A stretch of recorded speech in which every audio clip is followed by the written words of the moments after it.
What's up, y'all? Dave Bloom here with a inaugural episode of Dave Builds Something. I don't know what to call this. I don't know what I'm doing. All right. I was cruising around Twitter this morning and saw that Mark Wilkinson is having a problem building this purple footer. I assume he's trying to use the block editor. I don't use the block editor, but I do have a tool that is coming out shortly that I wanted to kind of put through its paces, kick the tires a little bit, and wanted to see if I could build this and solve his problem in less than 90 minutes. So Mark's trying to build this kind of deal with, it's kind of a standard looking footer. 3 stacks over here, some socials and an icon, and on mobile, looks like this. So you have to kind of put things in different places here, but I thought I'd take anybody who cares to watch through my thought process on how to build this, and then I'd use the tool that I'm building to build it. Everybody knows that WordPress, in this time of drama and strife, what it needs is yet another page builder. So I'm here to bring that to you. And right now I'm just kind of recording some build with Dave, maybe I'll call it that, off the cuff stuff like this to try to solve some problems in the space. Let's use a kind of soon to be launched page builder IDE thingy to build it. And I'll take you through my thought process. And if you're interested, follow along. Maybe I'll have an email sign up for when this pops off. Haven't really put all my ducks in a row, but I will do so. So let's build. Looks like we have 2 views here, and whenever I want to start building a layout like this, kind of want to take a bird's eye view and go like, all right, what are the major segments or regions or parts of this that I'm going to need to put in different configurations at different screen sizes.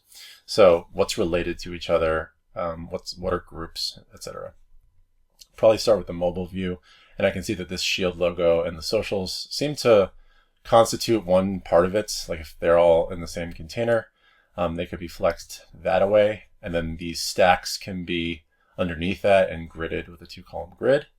On a larger screen, the stacks are over here, still in the same container, and then the shield and the socials are in this configuration, but they're still kind of grouped together, so maybe there's a gap here, or maybe this is flexed or something like that.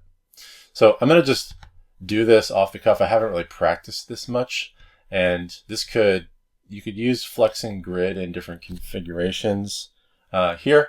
So I'm just going to go with what feels natural at first. And one thing to know is that I'm going to be building this all in HTML with a special kind of, I guess, proprietary flavor of utility class syntax. It's not Tailwind, but it's kind of Tailwind-ish.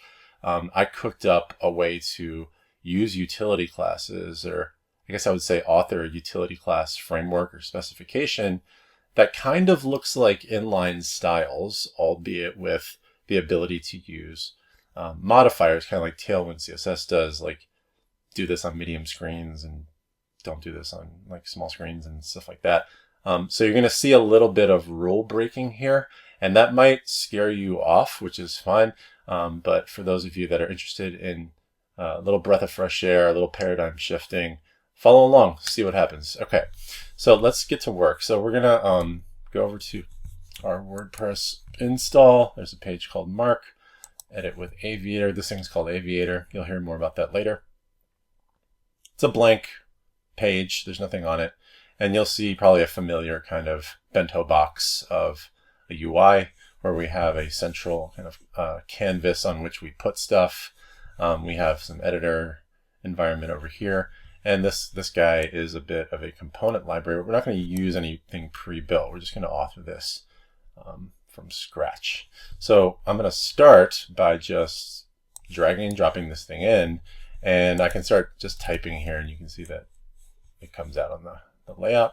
And if I wanted to do this without a responsive preview, I could, but I'm going to start with building this mobile first, and I'm going to start doing some stuff that I probably need to explain further, but maybe there's no time for that. So I'm going to start with an outer. I'm going to be using some custom elements here. There's a longer winded explanation for why I do this, but it's basically to save from what I call like divception or divitis, because you're allowed to use any word as an HTML element in HTML5. So this is the equivalent, I guess, of div class subsection, but making it look like this helps me understand, instead of just seeing nested div after nested div, at a glance, like what this element is kind of responsible for. So the section in this case is like kind of the outer wrapper, and then the subsection is like its inner. And so the outer wrapper might get padding or background color or something like that, and the inner might be constrained and centered to say like 1280 pixels, like a nice content window. And you can see already that there are some of these wonky paradigm shifty utility classes on here. They have colons in them, and they look kind of like CSS. But they are classes, so they are technically like HTML in a way. They're utility classes, but they are expressive. They're not like Tailwind, in which they're trying to be as tiny as possible. They are just the property and the value separated by a colon. In some cases, we're using custom properties. In other cases, we're just using straight up like CSS properties and values.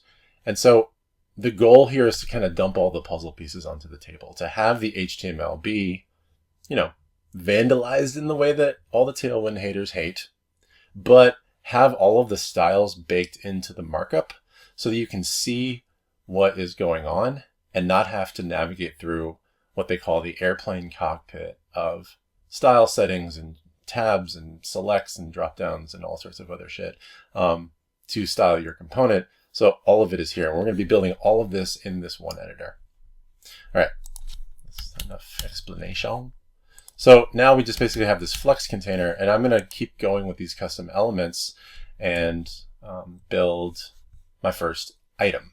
So I have a section and a subsection, and then I have items and sub-items. That's just my little language for doing it. And so I'm going to consider like this to be an item and this to be an item, and then I'm going to consider that to be an item and that to be an item. So let's make an item that's a Flex column item. And that'll just be like here. Or we'll say, icon and socials. And then we can make another item. Let's add some spacing just to make sure this doesn't get too looking like the matrix. And we'll just say stacks go here. Let's also just take a little snapshot of the background color. I'm just going to say BG and then purple. And I'll just say like color white. So Tailwind might do something like text dash white. But text isn't a CSS property, color is. So like that's the difference here, that this is actually using the actual CSS property name instead of something that you have to mentally parse out every time you look at it. That's my biggest beef with Tailwind. Other than that, love Tailwind. Okay, so now that we know that the icon and socials and the stacks are going to be stacked on top of each other, we can start putting some stuff in here. So let's say that we want to make 2 sub-items. And actually, I'll do SIC times 2. This is an emit config. And I can just say like icon and socials. I might not even place these items. I might just put the words in here just to, because I think the biggest problem wasn't the placement. It was kind of just the orientation. So on small screens, we want icon and socials to go sideways. So their shared parent, let me hit Command S to just kind of clean this code up. Their shared parent is going to need just flex, right? And there's definitely going to need to be like a gap, hopefully, between this thing and this thing, the stacks and the icon and socials. Maybe there wasn't one here, but I'm going to put a tiny one just to kind of keep us sane. So their shared parent is here. I can also add these little like these little helper classes that help me give a little red or green or blue background to things, so I can just see what the F I'm working on. And if I just say like gap, to rem, it'll just add a little gap. And if I add like BC, it'll give a border to the children. I can just kind of get a little bit of a better like kind of connection with what I'm building and understand, okay, if I want to make that 3 rem, like that's doing that, or 2 rem or whatever. So let's just leave it at 2 for right now. Okay, so let's keep going. Icon and socials. Okay, let's do the stacks. So the stacks are going to be like a grid, I would say. So we probably want to just say display grid, and grid calls 2, which will make a 2-column grid, and I'll make 3 stacks. And I can also put a list in there, and I'll say like li times 8. I think there's 8 items in each of these, and each of those list items can have like, you know, link text or something. And there we go. So now we have 3 sub items. Don't be afraid. This is just HTML. Like I said, we're dumping the puzzle pieces onto the table. The information is here. It might look or seem overwhelming, and you might like have this like kind of gut reaction, like, too much code. How is my client gonna blah, blah, blah. You're the developer. If you can find it, if it's in here, this is searchable, you can work with it, and we're not jumping around to different UI abstractions to do it. It's just there. And we can also fold. There's other things we can do to make this like a little bit less crazy. So we probably want to add a little bit of a gap here. Let's say that we're just working with a 2-rem gap. And now we have pretty close to this area. Like, I guess I would say maybe if we want, we can have the last, let's take the BC off of here. Let's fold this item up, and let's comment this just so we can stay sane. We're going to say, icon and socials, and we're gonna say CM tab stacks, just so we have a little bit of a marker to show us where we're at. And now we might want to make this last thing like go full width, because maybe this is going to be like more information, like lorem, 20 or something like that. So we want this to go like call span full. I think that's kind of how he's looking to do it. So yeah, now we're all set, and we can put the icon in there. We can put the socials in there. I'm not a huge fan of aligning this to the right. I probably would align this with this kind of line here, which means maybe we would, it's up to you. Like, I always like to kind of have things aligned and not floating around in space. But in this case, if we wanted to do exactly the design, maybe we say like justify content space between, and make both of these guys like width fit content. And then like that. So if we bordered the children, we could, we could see that they're now like that. Okay. Looking all right for now. So now here's the ugly part. We're going to jump up to medium, and we're going to see, I think there's enough room to do this on medium, but I'm just going to work with medium for now. We can always do it with large. So what do we need to do? So we need to put like the stacks on the left and the icon and socials on the right. And that means their shared parent, which is the subsection here, needs to be flexed differently on a larger screen. So I would say, let's go with, just add another utility class, medium, flex direction, row.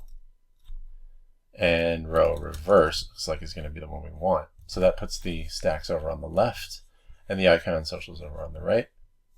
Stitch that. Now we know that the icon and socials have to stack up, and we want the icon to be below the socials. So let's fold this just so we can have some clarity here. And so we're flexing them, right? So we want on medium screens for the flex direction to be column. And actually that's probably column reverse, right? And we probably want to align items to the center. And yeah, that's probably what we want. I don't know if there's any like logic to how far this thing goes, but we can always just add like a medium gap. Do we want a gap on small screens? It doesn't really matter. Depends on how we want that aligned. But let's just say we want to gap like one of our section variables like that. Okay. And also we want this to be 3 columns. So let's fold this in, unfold this, and we want medium grid calls 3. And I want this guy not to go full. So medium call span 1. Okay, so now if we look at the stacks, BC, we have that, and we have the other one that has a BC too.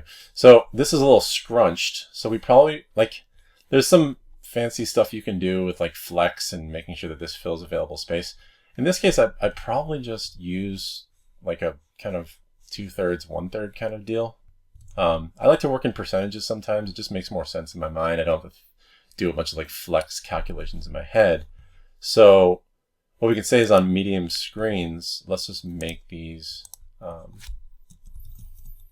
we're going to say 50% for now. And then we'll just bump this one up to, let's say, like, I don't know, 70% and 30%. Oops, I forgot to put the width property in there, width. Okay, that breathes a little bit better. That actually might even need to be more.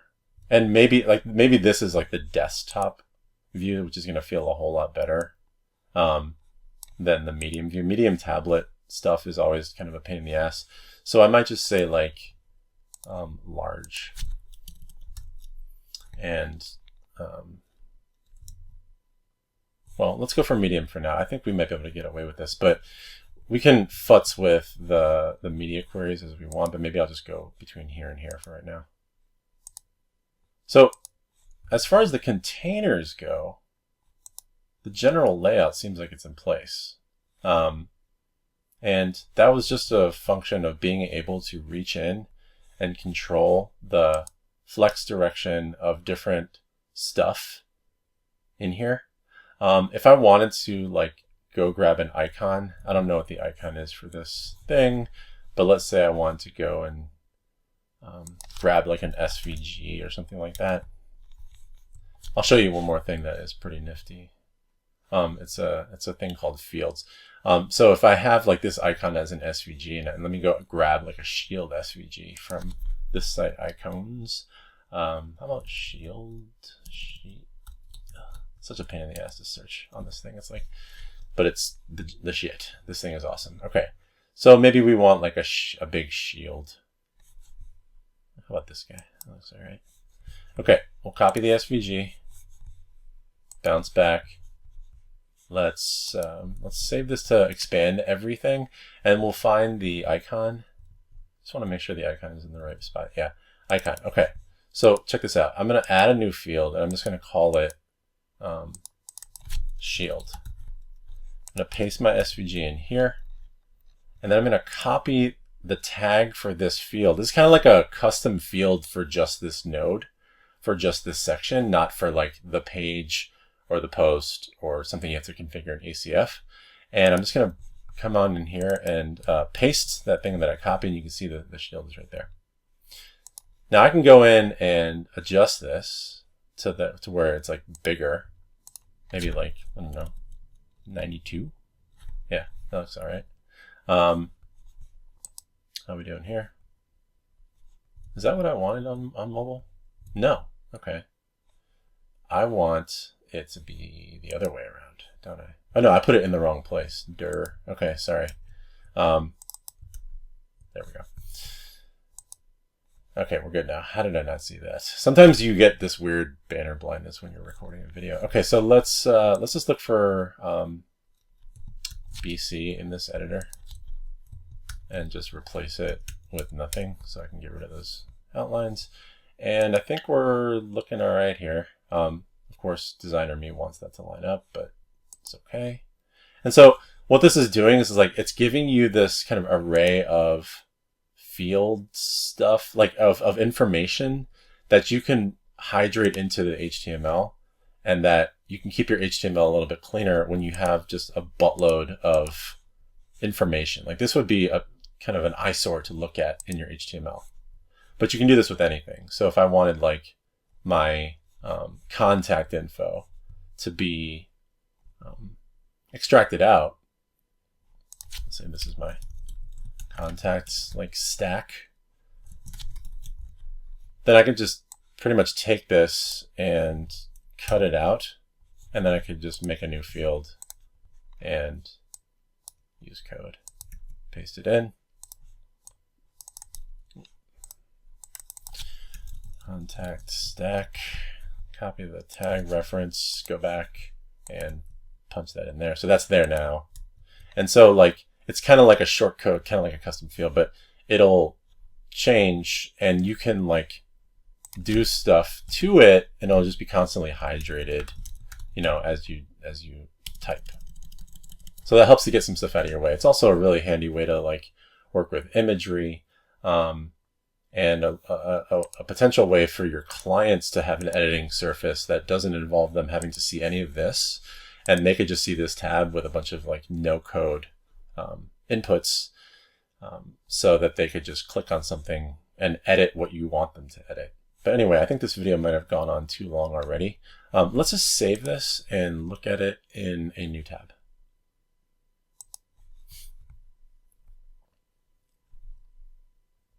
Okay, seems all right. How are we doing on the mobile view? Yeah, that looks all right.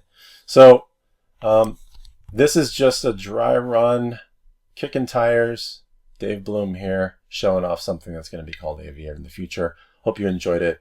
If you want to see more of these videos or need help building another tricky like UI thing and the block editor ain't playing ball, holla at me. I'm doing this all day, all week, all year, and for the rest of my life. All right, peace, y'all.